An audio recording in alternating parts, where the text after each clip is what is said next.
Hey, um, good afternoon. Good afternoon. Happy Saturday.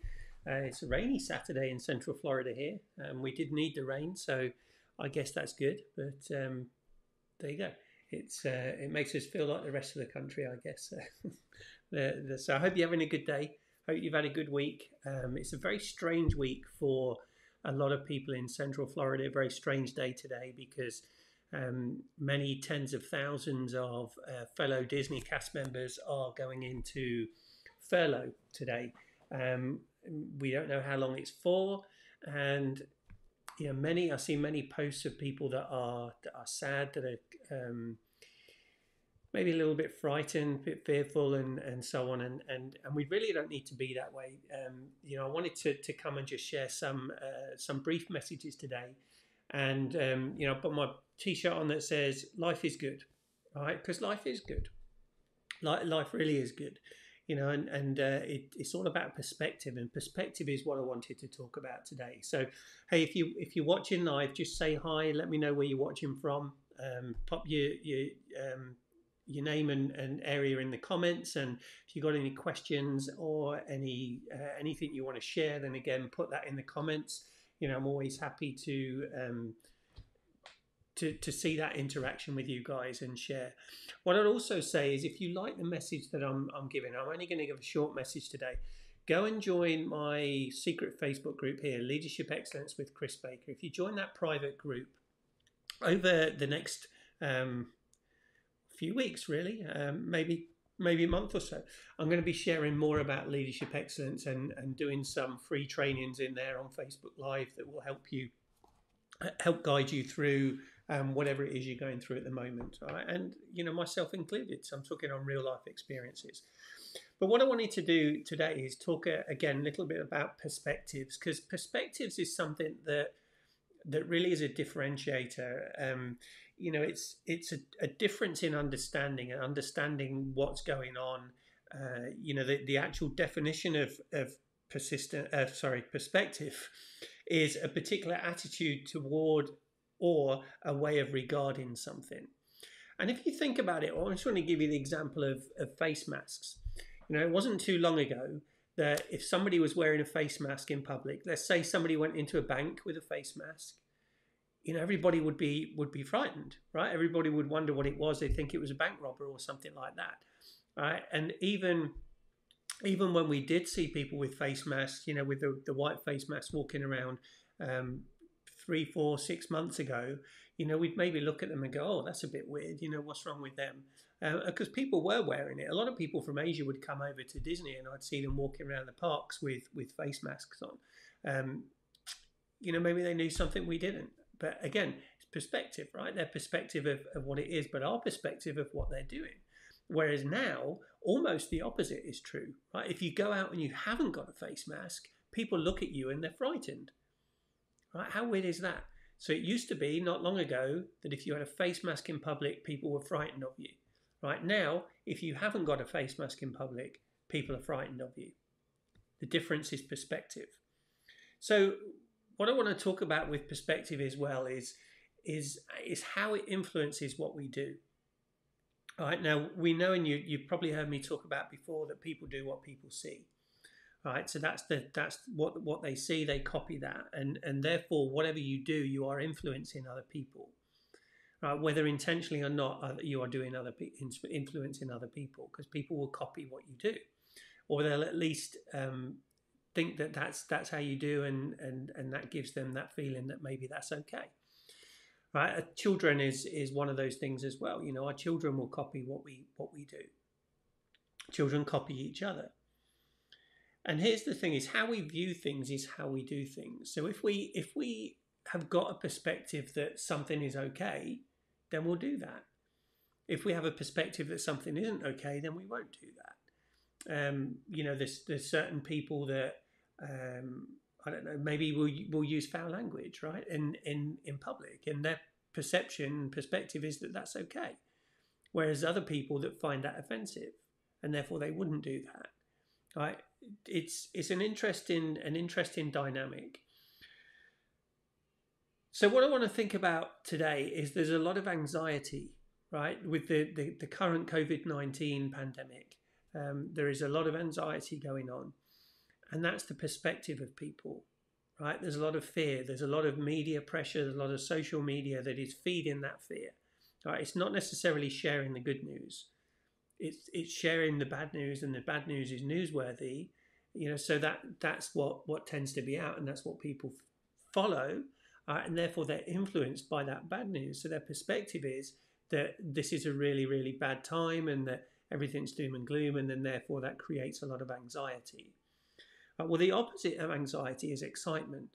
Right? It's the same emotion, but the perspective of how we perceive something will either tell us it's anxiety or it tells us excitement. Now, you may sort of think, well, how can you be talking about excitement in this current time? So I'll get onto that in a minute. But let me share an example. I shared this with someone on a teaching earlier this week. If you think of stage fright, right? People that go into public speaking, meetings, anything, right? And they've got to speak up. Right? Stage fright is there. You don't technically have to be on a stage to get stage fright. Could even be on Facebook Lives. Excuse me. A lot of people are worried about doing Facebook Lives because they don't want people to think that they look stupid. Right? Again, perception. It's your perception of how people will think about you and other people's perception of you. Anyway, the stage fright basically is anxiety, and if you let that feeling become anxiety, it will stop you from doing something. However, if you can turn that anxiety into excitement and fuel that excitement, that gives you adrenaline, and that helps you do something and makes you better. All right, so you can see on one end is anxiety, on the other end is excitement. How you perceive that feeling, it's the same feeling, the same emotion. How you perceive that emotion determines which way you go. Do you go towards anxiety? Do you go towards excitement? And here's the thing, if you believe that life is good, because it is, if you believe in yourself, if you love yourself and you trust yourself enough to follow your instinct, to follow your gut, to follow your purpose, follow your passion. Right, now you have to find it first, of course. But if you trust in yourself enough to do that, trust in yourself to love yourself and know that you are enough, that you are worthy of more, you can turn this current anxiety into excitement. You see, there is a lot of opportunities coming.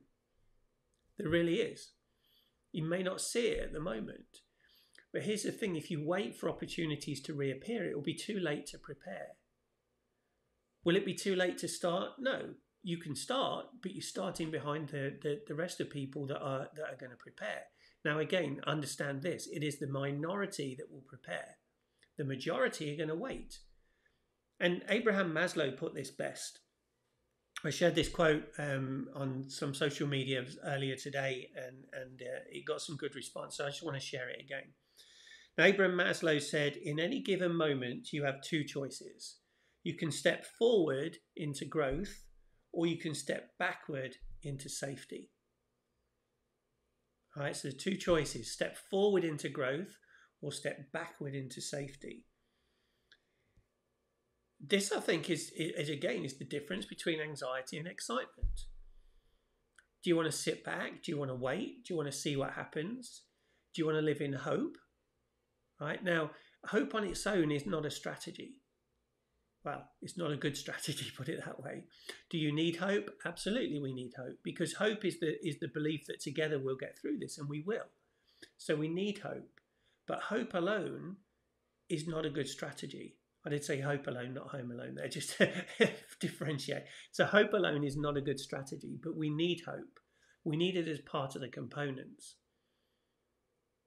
Okay, if we sit back or we step back into safety and rely on hope, then we'll stay where we were.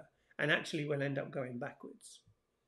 All right, what I encourage you to do is to step forward into growth, right? To look for the positive, to see it with a different perspective, to understand that what got you where you are now will not get you to where you want to be. Right? That's assuming that you know what you want to be or where you want to be. This is a great time to step forward into growth, great time to spend time on yourself in personal growth. Right? To get to know yourself, to get to love yourself, to trust yourself, to understand what's inside the core of you, what makes you tick, what gives you purpose, what gives you passion, what is the vision that you want to achieve, what's the legacy that you want to leave behind. Now, all of this takes time. And I'll tell you one thing at the moment that most of us have got plenty of is time. Right? So why not spend some time improving yourself? Why not spend some time growing yourself? Why not spend some time being better every day? You know, I've got I'm releasing podcasts over the next week or so. I'll be releasing podcasts every 2 or 3 days. You know, I released one yesterday yesterday, Friday, Tina Brigley, and she was talking about how she had allowed other people's opinions of her to hold her back. But as soon as she released that, again, it went from anxiety to excitement. All right? The anxiety was believing that what other people were saying was true. The excitement is saying, that's not true. I believe in myself, I can be myself, and I can step forward. You know, yesterday I recorded a podcast episode with Chris Robertson, who's the Executive Vice Principal of John Maxwell team, and that will be released probably on Monday. All right? And there's some really great content in there. And, you know, Chris shared a similar thing, right? That you have to believe in yourself, that you have to step forward, that you have to keep growing. And what Chris was talking about is, do you want to be bitter or do you want to be better? And that was in response to the question I asked him about the COVID-19 is how can people come through this? What do you suggest that they do now? And again, that's your two choices. Do you want to be bitter or do you want to be better? Right? Like Abraham Maslow says, do you want to step forward into growth or do you want to step backward into safety? I want you to be better. I want you to step forward into growth. I want to help you. So again, if you've got any comments, put them in the comment box. You know, let me know what you think. And then hop on over, doing it backwards here, Leadership Excellence with Chris Baker. All right, that's my closed Facebook group, private Facebook group. There's 100 people in it a minute. You have to apply to join. So if you put it on there, you know, I will look at that and really only join if you are interested in growing yourself. If you're one of the people that wants to be better, if you're one of the people that wants to step forward into growth, join that group. Right, join that group. And what I'm going to be doing, as I say, I'm furloughed from today. Right, so I'm going to be doing some lessons in there. And there will also be some special offers for members of that group to join other programs that I do over the coming 2 months. I've got a really exciting 2 months. Told you, life is good.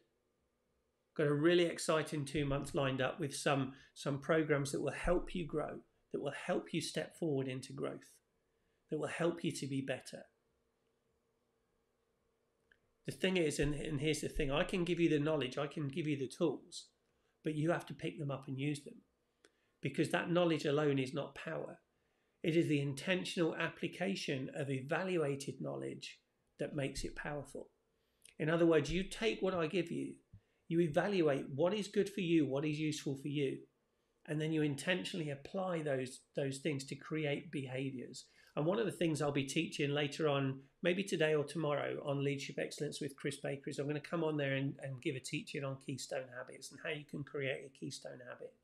Why you should create a keystone habit, how that will help you grow and to be better. All right, so I hope you enjoyed this. Thanks for joining us. Hop on over and register for that group, Leadership Excellence with Chris Baker, and I look forward to sharing more with you on there and helping you to be better and step into growth. Bye for now. Have a great Saturday.